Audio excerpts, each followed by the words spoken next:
کہ زنا کے قریب لے جانے والے اسباب کیا ہیں. بندہ جو ہے، ایک فطری سی بات ہے کہ ہر مرد کو عورت کی طرف کھچاؤ رکھا گیا ہے، پیدائشی ہے. عورت کو مرد کی طرف کھچاؤ رکھا گیا ہے، پیدائشی ہے، فطرت ہے. سب انسانوں میں یہ چیز موجود ہے. لیکن اس فطرت سے بھی بڑھ کر کے آدمی کب آتا ہے؟ اپنی ماں سے اگر کوئی بدکاری کر لے، بہن سے کر لے، بیٹی سے کر لے، تو یہ فطرت سے بھی بڑھ کر کے آدمی نے کر لیا، انسانیت بھی بھلا دیا. یہ کب ہوتا ہے؟ جب زنا کو آدمی ہلکے میں محسوس کرنے لگ جائے کہ یہ کوئی چیز ہی نہیں ہے، کامن ہے، تو پھر اس کے سامنے ماں، بیٹی، بہن بھی کوئی چیز ہی نہیں رہتی. سب چیزیں کامن ہو جاتی ہیں، نارمل ہو جاتی ہیں. یہاں پر آ کر روک کہاں لگانی چاہیے؟ اپنی آنکھوں کی حفاظت کرو. تمہاری آنکھیں جتنی آوارہ ہوں گی اتنا تمہارا جسم بدماش ہوتا چلا جائے گا. ساری بے حیائی، سب کچھ یہ آنکھوں سے شروعات ہوتی ہے. اسی لیے قرآن پاک نے مومنوں کو سب سے پہلے کس چیز پر روکا؟ رب تعالیٰ فرماتا ہے وَقُلْ لِلْمُؤْمِنِينَ يَغُضُّوا مِنْ أَبْصَارِهِمْ. اے محبوب، اے میرے رسول، ایمان والوں سے کہیں کہ وہ اپنی نظریں نیچی رکھیں. وَقُلْ لِلْمُؤْمِنَاتِ يَغْضُضْنَ مِنْ أَبْصَارِهِنَّ. اور عورتوں کو تھوڑا سا زیادہ حکم دیا گیا ہے. مردوں کو اپنی نظریں نیچی رکھنے کا، اور عورتوں کو تھوڑا اور زیادہ حکم کیا ہے؟ اے رسول، اے محبوب، آپ عورتوں سے، ایمان والی عورتوں سے کہیں کہ وہ اپنی نظریں نیچی رکھیں. دوسرا آگے کا حکم کیا ہے؟ وَلَا يُبْدِينَ زِينَتَهُنَّ. اپنی زینت کو دوسروں کے سامنے ظاہر نہ کریں. جانتے ہیں آپ، عورت کو نرم لہجے میں بات کرنا بھی جائز نہیں. آپ سوچ رہے ہوں گے تعجب ہے یہ، اسلام تو سکھاتا ہے نرم لہجے میں بات کرنا. یہ اخلاق میں سے ہے کہ نہیں؟ اچھے نرم لہجے میں بات کرو کسی سے. لیکن عورت کو کہا گیا ہے نرم لہجے میں بات کرنا. وہاں تو شیطان آ جائے گا. مرد تو چاہتا ہی ہے کہ اس کی نرم گفتگو سنے. مرد کو شہوت اسی وقت بڑھتی ہے جب عورت کی وہ نسوانی آواز سنتا ہے. اس میں شہوت چھپی ہوئی ہے. عورت کو کہا گیا ہے کہ وہ نرم لہجے میں بات نہ کرے. عورتوں کو اس کا حکم کیوں دیا گیا؟ ہاں، کسی بھی اجنبی مرد سے عورت کو بات کرنے کی نوبت آ گئی تو وہ کڑک لہجے میں بات کرے، سخت لہجے میں ہی بات کرے، تاکہ وہ مرد تمہاری طرف یہ نہ سمجھے کہ یہ اشارے دے رہی ہے. نرم بات کرتے ہوئے مردوں کو تو یہی گمان ہونے لگ جاتا ہے کہ یہ مجھے راستہ دے رہی ہے، اشارہ دے رہی ہے. کڑک لہجے میں عورت بات کرے تاکہ اس کے وہم و گمان میں بھی بات نہ آئے. عورتوں کو یہ حکم دیا گیا کہ وہ اپنی زینت کا اظہار نہ کرے. زینت کا اظہار کس کو کہتے ہیں؟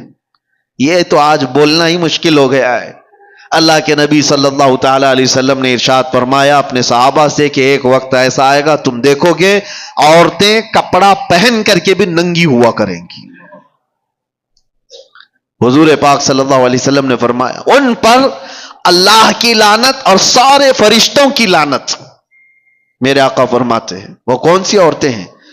تنگ و تاریک لباس پہننے والی، چست لباس پہننے والی، چپکا ہوا بدن سے جس سے اس کے سارے اعضاء ظاہر ہوتے ہوں ایسا لباس پہننے والی.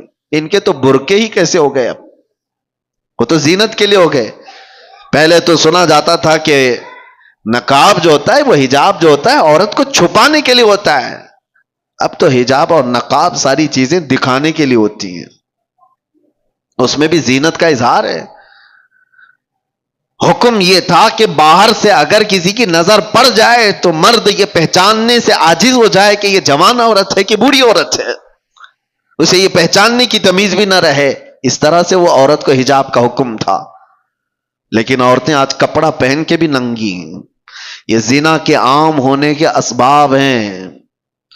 جب اس طرح کی حرکتیں ہوں گی تو گھر محفوظ نہیں رہیں گے، کسی کے گھر محفوظ نہیں رہیں گے. نوجوانوں سے ہم تاکید تو کر سکتے ہیں کہ بیٹا آپ اپنی نظریں نیچی رکھو، اپنی حیا کا قتل مت کرو. ہم آپ سے یہ کہہ تو سکتے ہیں کہ آپ اپنے آپ کو کنٹرول میں رکھو. لیکن ان عورتوں کا کیا جو خود ہی ننگی باہر آ جائیں؟ ایک نوجوان کہاں تک اپنے آپ کو سنبھالے گا، کہاں تک برداشت کرے گا؟ کیا اس میں ان عورتوں نے بڑا کردار نہیں ادا کیا ہے کہ بے حیائی کو پھیلانے میں، بچوں کے اخلاق کو بگاڑنے میں ان عورتوں کا کردار نہیں ہے؟ بہت بڑا کردار ہے۔ ہم دنیا بھر کی عورتوں کو کچھ کہنے جائیں تو ہمیں اب ٹون مارا جائے گا کہ عورتوں کے حقوق کا قاتل ہے، یہ عورتوں کی آزادی کے خلاف ہے یہ مولانا لوگ۔ دیکھو پورے جھنڈ کے جھنڈ حملہ کرنے لگ جاتی ہیں عورتیں، کوئی ایک بھی اگر ان کے لباس پر بات کرے تو ان کو ایسا لگتا ہے کہ سب کے سب حملہ آور ہو جائیں گی۔ عورتوں پر ہی بولتے ہو، مردوں کو نہیں بولتے۔ اسلام وہ ہے جو پہلے مردوں کی آنکھوں پہ پابندی لگایا ہے، لیکن اس کا مطلب یہ نہیں ہے کہ سارے مرد اپنی آنکھیں نیچے رکھ کر کے ہی جائیں گے اور آپ اپنا جسم کھلا رکھ کر کے ہی کہو۔ تو ان عورتوں سے میں کہتا ہوں جن کو ہمارے جملے برے لگتے ہیں، میاں قانون بھی ہے، پولیس بھی ہے، ڈپارٹمنٹ بھی ہے، سب کچھ تو ہے گورنمنٹ کے اندر، حکومت کے اندر، تو پھر اپنا سونا چاندی تجوری میں کیوں رکھتے ہو؟ چوکھٹ پہ رکھا کرو۔ پولیس تو ہے نا، حفاظت کے لیے گورنمنٹ تو موجود ہے، لاؤ اپنی جیولری پوری باہر دروازے کے باہر رکھ کر کے آرام سے سو۔ آپ کو لگے گا نہیں پولیس تو ہے، 24 گھنٹے تھوڑی نا میرے مال کو دیکھ رہی۔ یہی ہم آپ سے کہنا چاہتے ہیں، نوجوان اپنی آنکھیں نیچی تو کر لیں گے لیکن 24 گھنٹے نہیں کر سکتے۔ تم اپنی حفاظت تو کرو، تم اپنے جسموں کی حفاظت کرو۔ اور جس طرح سے یہ عورتوں کو برا لگتا ہے، میں ان سے یہی کہتا ہوں تمہارے جسموں کو ہم حفاظت کے لیے کہہ رہے ہیں، یہ نہیں کہ کوئی یہ پابندی ہے، یہ کوئی قید ہے۔ کس نے کہا کہ تم کو قید کرنا ہے؟ اگر عورتوں کو قید میں رکھنا ہوتا تو ہماری آدھی شریعت ام المومنین عائشہ صدیقہ سے نہیں چل رہی ہوتی۔ سیدتنا عائشہ صدیقہ رضی اللہ تعالیٰ عنہا کے بیان کردہ حدیثوں سے آدھی شریعت ہے ہماری۔ آپ کو کیا لگتا ہے عورتوں کو قید کیا گیا ہے؟ عورتوں کو قید نہیں، عورتوں کو ان کے مقام پر رکھا جا رہا ہے جس کی وہ حقدار ہیں۔ کبھی آپ یہ سوال کرتے ہیں کہ خانہ کعبہ پر غلاف کیوں چڑھایا جاتا ہے؟ اس لیے کہ وہ مقدس ہے۔ قرآن پہ غلاف کیوں رکھا جاتا ہے؟ فرق کرنا ہے کہ وہ مقدس ہے۔ یہ تمام چیزیں کیوں رکھی جاتی ہیں؟ کہ ان کا تقدس برقرار رکھے۔ عورتوں کو اسی لیے پورے لباس کی بات ہم کرتے ہیں کہ ان کا تقدس برقرار رہے۔ ننگی رہے تو ہر ایرا غیرہ نتھو کھیرا دیکھتا تو رہے گا ہی۔ لوگوں کی شہوت پر کسی کا کنٹرول تھوڑی نہ ہے۔ کتنوں کی آنکھوں کو ہم بچائیں گے؟ یہ بے حیائی کا جو دورہ ہے اس میں یہ سارے اسباب ہیں۔ برا رزق جب جسم میں جاتا ہے تب اس کا زنا کی طرف میلان زیادہ ہوتا ہے۔ حرام رزق جسم میں آتا ہے تو بے حیائی کی طرف بڑھتا ہے۔ اور دوسرا کارن، عورتیں اور مرد جب اپنے لباس کے ساتھ ناانصافی کرتے ہیں تو پھر یہ بے حیائیوں کا دورہ ہے۔ شیطان یہ چاہتا ہی ہے کہ تمہارا لباس نکال دیا جائے، تمہیں ننگا کر دیا جائے۔ وہ یورپ ہے جس نے جانور اور مردوں کے، انسانوں کے فرق کو مٹا دیا ہے۔ میں اکثر ایک جملہ جو کہتا ہوں، ننگا رہنا اگر فیشن ہے تو بھینس زیادہ فیشنیبل ہے، جانور زیادہ فیشنیبل ہے، وہ تو کچھ بھی نہیں پہنتے۔ ننگا رہنا کوئی فیشن ہے؟ انسانیت کیا ہے؟ ہم کوئی جنگلی زندگی گزار رہے ہیں؟ کیا ہمیں کپڑے میسر نہیں ہیں؟ اس کو یہ شیطانی تمام جماعتوں نے مل کر کے شہوتوں کو عام کرنے کے لیے ننگا کیا ہے، ورنہ کپڑوں کی دشمنی کس کی ہے؟ ارے بڑے بڑے برانڈ کے کپڑے تو تم ہی لوگ بناتے ہو اور پھر ننگا بھی رکھنا چاہتے ہو۔ کمپنیاں بند کر دو، کپڑے ہی مت بناؤ۔ جو کپڑے بنتے ہیں تو اس بات کا تصور میں آپ کو لانا چاہتا ہوں، کس کے لیے بنتے ہیں؟ جانوروں کے لیے۔ حیرت ہوتی ہے، میں کبھی کبھار یہ بھی چیز محسوس کرتا ہوں، محفلوں میں، شادیوں میں، باراتوں میں، وہ کرسیاں زیادہ پردے میں رہتی ہیں عورتوں سے ہیں۔ کرسیوں کو شامیانے والے موجود ہیں، اوپر سے نیچے تک چھپائے ہوتے ہیں، پتہ بھی نہیں چلتا اندر لال کرسی ہے کہ پیلی کرسی ہے، کپڑا اڑا دیا ہے۔ بے جان کرسی کو اتنا پردے میں رکھا ہے اور جان والی عورت کو پوری طرح سے زینت بنا کر لوگوں کے سامنے رکھا ہے۔ ان خواتین سے میں کہتا ہوں تمہیں آج کوئی روکنے والا نہیں ہے، کوئی قانون ایسا نہیں ہے کہ تمہیں پابند کرایا جائے، صرف ایک قانون ہے، وہ اللہ رب العزت کا خوف۔ تمہیں قیامت کے دن اٹھایا جائے گا۔ میرے آقا صلی اللہ تعالی علیہ وسلم نے فرمایا، معراج کی شب میں نے جہنم میں اکثر عورتوں کو دیکھا ہے، ان کے عذابات کا بھی ذکر فرمایا۔